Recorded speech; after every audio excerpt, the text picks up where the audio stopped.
जय भारत जय बिहार। मैं अकील खान आपके लिए लेकर आया हूं साप्ताहिक खबर। साप्ताहिक खबर में सबसे पहली खबर की ओर बढ़ते हैं कि काको नगर पंचायत में होली समारोह मनाया गया। होली समारोह में मुख्य अतिथि रहे रिंकू यादव। रवि यादव के नेतृत्व में होली समारोह मनाया गया, जिसमें जगह जगह से लोग आए और लोगों ने खूब इंजॉय किया। वहां पर देखा जाए तो खाने से लेकर हर चीज का इंतजाम था। ऐसा लग रहा था कि होली ही हो रहा है। लेकिन जब हमारी बात रवि यादव से हुई, जो कि वाइस चेयरमैन पति हैं, उन्होंने बताया कि रमजान का महीना आ रहा है। उन्होंने रमजान की मुबारकबाद भी लोगों को दी और उन्होंने कहा कि रमजान की वजह से हम होली समारोह पहले ही कर रहे हैं, क्योंकि ये काको है और काको एक चमन की तरह दिखा जाता है। काको नगर पंचायत, यहाँ सब लोग मिलजुल कर हर त्योहार मनाते हैं। तो काको नगर पंचायत में होली समारोह हुआ, उसमें लोगों ने बढ़ चढ़कर आए और अपना एंजॉय किया, एक दूसरे को मुबारकबाद दी और साथ ही साथ रमजान की भी मुबारकबाद दी गई।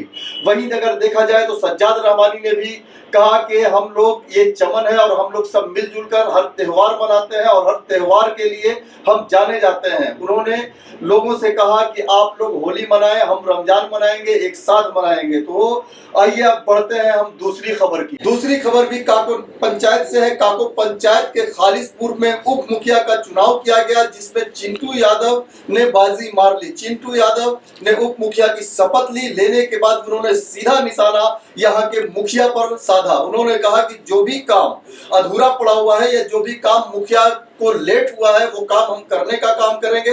उन्होंने वार्ड का सबका शुक्रिया अदा किया। उन्होंने बताया कि हम इसलिए उप मुखिया बने हैं कि ताकि कम से कम जो लोगों की शिकायतें आती हैं खालिसपुर पंचायत से, उन शिकायतों को हम दूर कर सके। उन्होंने जैसे ही शपथ लिया, लेने के बाद काको सूर्य मंदिर में उन्होंने माथा टेका, वहां से निकले और वो काको दरगाह गए, वहां पर चादर पोशी की और वहीं पर हमें बताया कि हम ये शपथ लेते हैं कि जितने भी काम रुके हुए हैं हम उनको करने का प्रयास करेंगे। उन्होंने वार्ड का भी शुक्रिया अदा किया कि ये लोग ने हमारा बहुत साथ दिया है और उन्होंने कहा कि हम किसी को निराश नहीं करेंगे। अब बढ़ते हैं तीसरी खबर की ओर। तीसरी खबर में काको पंचायत के विकास पदाधिकारी जिनकी नम आंखों से विदाई की गई, तकरीबन वो यहाँ पर 1.5 साल रहे और 1.5 साल में उन्होंने जो काम किया है, लोगों ने उसकी इतनी तारीफ की कि सबकी आंखों में आंसू थे और लोगों ने नम आंखों से काको विकास पदाधिकारी की विदाई की। वहीं विकास पदाधिकारी भी बोलते हुए भावुक हो गए कि काको की जनता ने मुझे वो प्यार दिया है, यहाँ पर मुझे वो चीजें दिखाई हैं जनता ने कि एक परिवार की तरह हम लोग थे और एक परिवार ही ऐसा होता है। वहीं आए हुए जो विकास पदाधिकारी हैं, उन्होंने कहा कि जो रास्ता जाने वाले विकास पदाधिकारी दिखा रहे हैं, उनके रास्ते पर हम चलेंगे, उनसे अच्छा कुछ करने की कोशिश करेंगे। लोगों ने ये तक कह दिया कि ऐसे विकास पदाधिकारी शायद आज से पहले कभी काको प्रखंड में नहीं आए थे। वो हर काम को इस तरह करते थे जैसे उनका अपना काम हो। वहीं जो नए विकास पदाधिकारी हैं, उन्होंने भी कहा है कि हमारा दरवाजा पर जनता के लिए हमेशा खुला हुआ है। वो जब चाहे हमारे से पास आ सकते हैं और हमसे वो काम ले सकते हैं जो उनको काम करवाना है। वहीं अगर बात करते हैं लोगों की, तो लोगों ने बहुत सारे लोग थे जिन्होंने उनकी विदाई की और आने वाले विकास पदाधिकारी की स्वागत किया।